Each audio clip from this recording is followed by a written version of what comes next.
Good Erev Shabbos. I want to offer my thanks to Rabbi Lazer Gerko from London, Ontario, for the thrust of this following idea.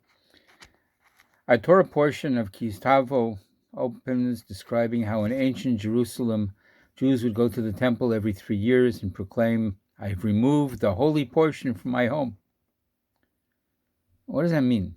I've removed the holy portion from my home. So, background: every year, a field owner would have to give a portion of his crop to the Kohen, to the priest, a portion to the Levite, and a portion was set aside to be eaten in Jerusalem.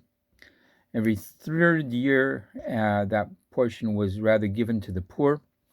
And so after 3 years, the field owner would proclaim before God, "I've removed the holy portion from my home. I gave it to the Levite, I gave it to the stranger, I gave it to the orphan, I gave it to the widow. I've done what I had to do." It's just a question of what's I removed the holy from my home. Why is that something positive? If we're talking about unholy energy at home, I mean resentment, anger, frustration, jealousy, depression, I want to remove it. But holy energy, I would want it to infuse the house. What's the matter with that? Now, it's true that sometimes unholiness can masquerade as holy, that sometimes, somebody's got their OCD and they're meticulous about every word in prayer, and they spend 5 hours praying because they go through the words 3 times each because they're not sure that they did everything correctly. And we don't necessarily want to celebrate that. We recognize that as a bit of an issue.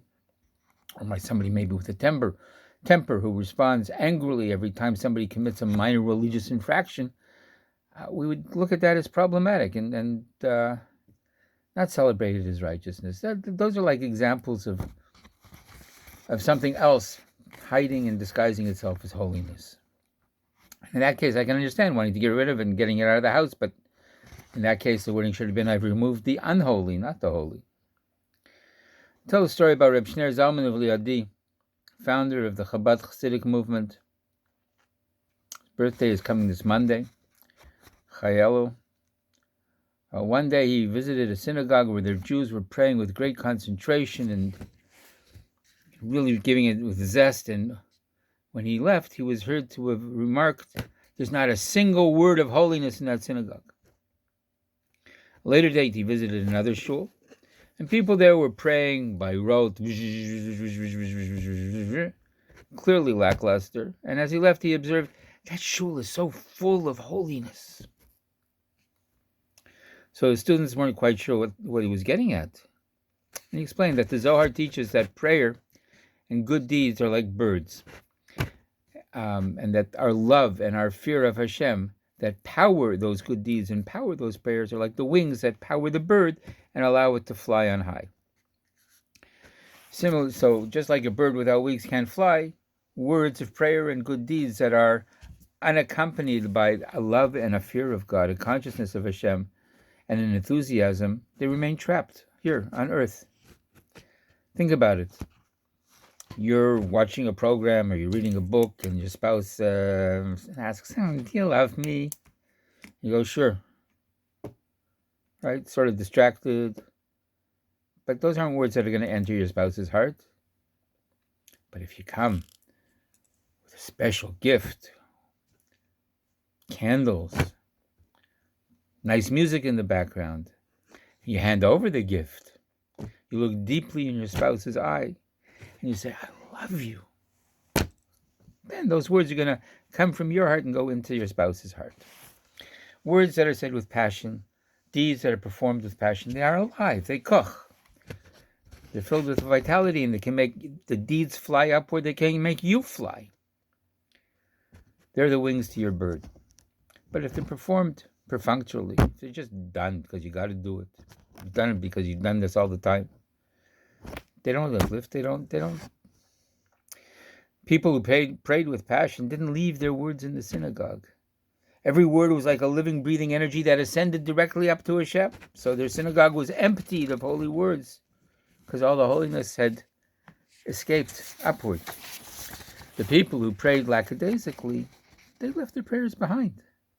The prayers were like birds without wings and couldn't rise, and they remained stranded on the earth, and therefore the synagogue was full of them. When the Jew stood before God and he announced that he'd given his gifts to the Levites and he'd given his gifts to the stranger and to the orphan and to the widow and etc., and he proclaimed that he gave these with empathy and he gave them with passion. He didn't give it out of habit, he didn't give it out of duty, he gave it out of care for the other person, out of care for Hashem's commandments. That good deed did not remain trapped in his home. That went straight to heaven. I've removed the holy from my home. I didn't feed the poor to make me feel good. I didn't feed the poor so that others would respect me. I didn't feed the poor so that they'd be grateful to me. I left nothing behind. I held nothing back. I didn't keep anything for myself. I did it with a full heart. I didn't do it for me, God. I did it for the poor. I did it for you. And I've removed the holy from my home.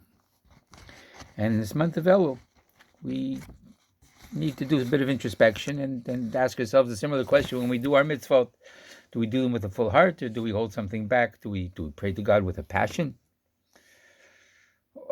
Is there an excitement, or is it like, got to get this out of the way? Let's hurry up and daven and get God out of the way so we can enjoy the rest of the day. Do we give to other people altruistically, or is there some kind of nice little feeling inside there that gets mixed in? Is the holiness of our mitzvah being trapped in our home, or have we removed that holy from our home? They did a study recently about the success rates of lifestyle changes when a spouse was involved in the same change. They found that if one partner was trying to lose weight, for instance, there's a greater chance of success if the spouse is also trying to lose weight. It's called load shedding. However, other changes weren't affected so much by the spouse. Specifically, in this study, if one person wanted to stop smoking or to start exercising regularly, their success rate was not impacted so much by what the other spouse did. And the researcher comments that they're not sure why the distinction between weight loss and other activities. Well, I don't know exactly either, but our rabbis do tell us that for spiritual matters, we do much better when we're partnered with other people who are also on the same growth path. And there's another verse in this week's Torah that addresses that issue, describing the brachas and blessings that come into our life when we observe the Torah. Baruch ata ba'ir u'baruch ata b'sada. Blessed are you in the city and blessed are you in the field. And the question is raised: why the city? What's the connotation? And Reb Chaim Seifer has a suggestion. He suggests that some people are comfortable performing mitzvahs at home, but when they're out in public, in the presence of a non-Jewish world, then they prefer to conceal their Judaism. And this is a bracha that they should be able to celebrate and observe their Judaism openly, without fear of what's the other guy think. Secondly, it's a bracha that our observance of Torah and our mitzvot shouldn't be limited to our own private lives, but that it should be able to be conducted in plural, in company, and impact on those people around us. I think we've all been doing very well in terms of praying with more feeling and more intention during the course of this lockdown. But there's a synergy in that, even Zoom and Google Meet can't quite reproduce. So as we approach Rosh Hashanah, again, let us apply ourselves to upgrading even one mitzvah, so that we should be able to merit that experience of brachas of our observance. This Baruch ata be'ir u'baruch ata b'sada, that we should be able to be together, impacting on each other in only good ways, in a shul that's been emptied of prayer. Wishing you Shabbat Shalom.